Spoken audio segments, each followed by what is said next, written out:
آج کی ویڈیو بہت خاص ہے کیونکہ آج کی ویڈیو میں ہم آپ کو ایک ایسا طریقہ بتانے والے ہیں جس سے آپ اس بات کا اندازہ لگا سکتے ہیں کہ آپ اپنی اصل عمر سے جوان ہیں یا پھر بوڑھے ہیں۔ بحیثیت مسلمان ہم اس بات پر یقین رکھتے ہیں کہ زندگی اور موت اللہ تعالیٰ کے ہاتھ میں ہے، لیکن میڈیکل سائنس ہمیں یہاں پر کچھ تجزیے اور کچھ ٹپس دیتی ہے جس بیس پر ہم اپنی اصل ایج کیلکولیٹ کر سکتے ہیں کہ ہم باقی کتنی سال جئیں گے۔ آج آپ کو صرف ایک کاغذ اور صرف ایک قلم چاہیے۔ اس ٹیسٹ میں آپ سے صرف 12 سوال پوچھوں گا اور آپ نے ان 12 سوالوں کا جواب مجھے صرف 3 نمبرز میں دینا ہے۔ Number 1 0، number 2 1، number 3 2۔ پہلے نمبر پر آتا ہے وزن۔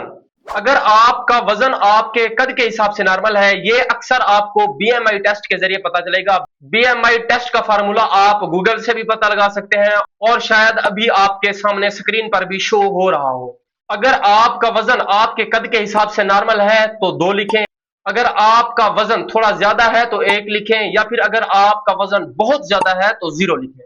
دوسرے نمبر پر آتا ہے چہل قدمی۔ اگر آپ روزانہ 150 فٹ چلتے ہیں، اگر آپ اس سے تھوڑا کم چلتے ہیں تو 1 لکھیں، اگر آپ چلتے ہی نہیں تو صرف 0 لکھ دیں۔ 2 ہمارے پیرامیٹر کمپلیٹ ہو گئے۔ تیسرے نمبر پر آتا ہے سگریٹ۔ اگر آپ سگریٹ بالکل نہیں پیتے تو 2 لکھیں، اگر آپ سگریٹ کبھی کبھار پیتے ہیں تو 1 لکھیں، اگر آپ مسلسل سگریٹ پیتے رہتے ہیں تو 0 لکھیں۔ چوتھے نمبر پر آتا ہے کھانا۔ اگر آپ گھر کا سادہ کھانا کھاتے ہیں تو 2 لکھیں، اگر آپ کبھی کبھار جنک فوڈ کھاتے ہیں تو 1 لکھیں، یا پھر اگر آپ مسلسل باہر کا کھانا کھاتے ہیں یعنی جنک فوڈ کھاتے رہتے ہیں مسلسل کے طور پر تو وہاں پر 0 لکھیں۔ پانچویں نمبر پر آتا ہے بلڈ پریشر۔ اگر آپ کا بلڈ پریشر اکثر نارمل رہتا ہے تو 2 لکھیں، کبھی کبھار تھوڑا زیادہ ہو جاتا ہے تو 1 لکھیں، یا پھر ہر وقت زیادہ رہتا ہے تو وہاں پر 0 لکھیں۔ چھٹے نمبر پر آتا ہے شوگر۔ اگر آپ کی شوگر ہر وقت ہائی رہتی ہے تو وہاں پر 0 لکھیں، اگر پری ڈائبٹک ہے تو 1، یا پھر آپ کو بالکل شوگر نہیں ہے تو وہاں پر 0 لکھیں۔ ساتواں پیرامیٹر ہے کولیسٹرول۔ اگر آپ کا کولیسٹرول نارمل ہے تو وہاں پر 2 لکھیں، اگر تھوڑا سا زیادہ کولیسٹرول ہے تو 1 لکھیں، اگر آپ میں بہت زیادہ کولیسٹرول ہے تو وہاں پر 0 لکھیں۔ آٹھویں نمبر پر آتا ہے ذہنی دباؤ۔ اگر آپ کی زندگی پرسکون ہے تو وہاں پر 2 لکھیں، کبھی کبھار ٹینشن ہوتی ہے تو 1 لکھیں، یا پھر اگر آپ مسلسل ہر وقت ٹینشن میں رہتے ہیں تو وہاں پر 0 لکھیں۔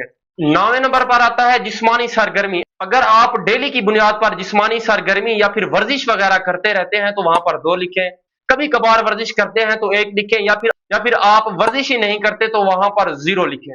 10ویں نمبر پر آتا ہے خاندانی بیماریاں۔ اگر آپ کے خاندان میں دل، شوگر، بلڈ پریشر یا پھر کولیسٹرول جیسی بیماریاں نہیں ہیں تو وہاں پر 2 لکھیں، اگر کسی افراد کو ہے تو وہاں پر 1 لکھیں، یا پھر خاندان میں بہت سارے بندوں کو یہ بیماریاں ہیں تو وہاں پر 0 لکھیں۔ 11ویں نمبر پر آتا ہے شراب۔ اگر آپ مسلسل شراب پیتے رہتے ہیں تو وہاں پر 0 لکھیں، یا پھر آپ کبھی کبھی شراب پیتے ہیں تو وہاں پر 1 لکھیں، یا پھر آپ نے کبھی بھی شراب نہیں پی تو وہاں پر 2 لکھیں۔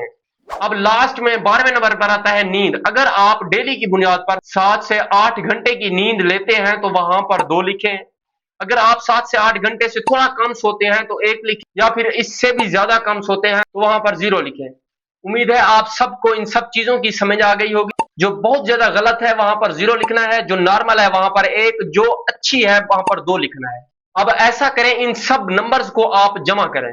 اگر یہ سب نمبرز جمع کرنے کے بعد آپ کی کیلکولیشن 20 سے 24 تک آتی ہے تو آپ بہت زیادہ صحت مند ہیں۔